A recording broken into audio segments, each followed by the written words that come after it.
Mendelsohn. Adam is the CEO and founder of Pickle Pals. Let's rock and roll. Let's go right into the history of pickleball.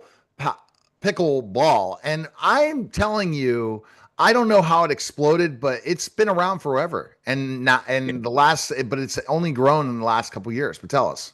Yeah, so pickleball has had tremendous growth in the past 3 years. It's up over 311% or something crazy like that. It's the fastest growing sport in America and other parts of the world. I mean, I know paddle or padel is growing also, but I think the history of pickleball is so interesting and then where it is today. And, you see after COVID how much it's increased because people are having so much fun, right?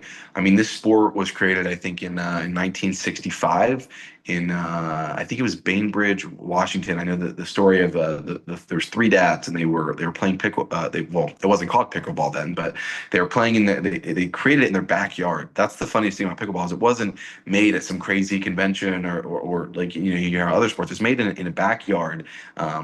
By three dads. They were using like ping pong paddles and a wiffle ball, and I think it was a badminton net, and they were creating something fun for their kids to play, to have something to do.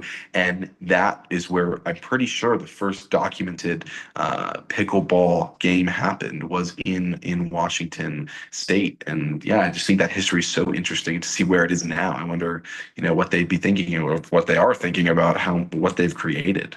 Yeah, and that's the interesting part of it historically. But why did it take so long for the sport to grow? What do you think?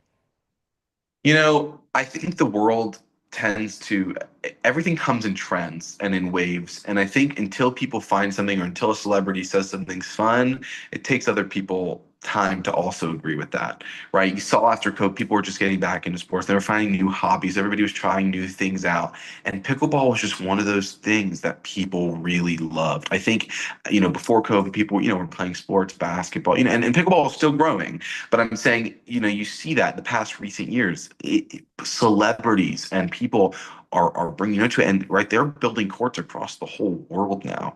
So I just think the movement and the people that got behind to make this movement happen is why it's so popular. They were real, like, not, like excited people who had true passion for something, and that's why I think when you have passion for something, you can make anything happen. I think that's exactly what happened with the sport of pickleball. I think that's really why it grew. Is it wasn't just some 5-second trend; it was a movement. Yeah, a movement that is an unreal movement in so many ways. And but then now professional sport, you can make a living at this. It's crazy. Oh yeah, It's absolutely nuts. And you from that time on, and it really started in older adult communities, right? That for yeah, years it was just a big thing. Uh, kind of go into that for a second. Like yeah. basically, before the big rise, it was more, Sure. yeah, Yeah, I would say it was before 2020 and before it was primarily an older base. And we still have older players today. I like to say older athletes because, back then the sport wasn't as popular. It was just smaller courts, smaller than tennis. But it allows people to get outside and be active. And I think that was something that kept a lot of people in shape.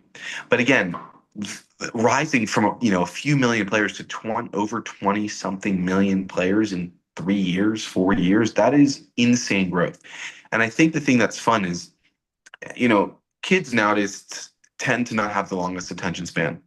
And I don't say that to be critical, but it's true. We're growing up in a world where there's technology everywhere. People are either on YouTube shorts or reels or doing whatever they're doing, and they want something that's quick and engaging and fun.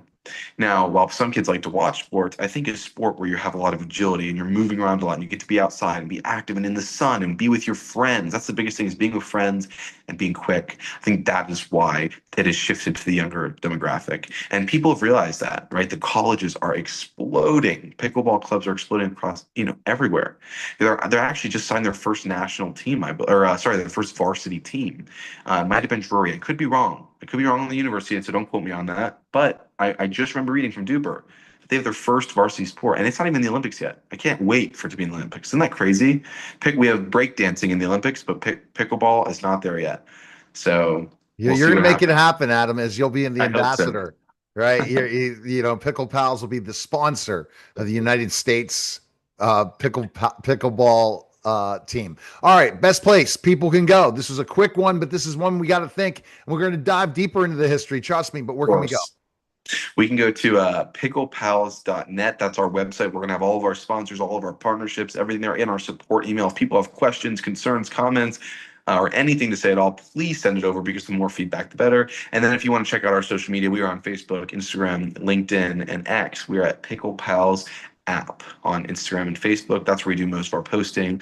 And then again, just reaching out to us by email, by support, anything like that is greatly appreciated. All right, that was the special sound.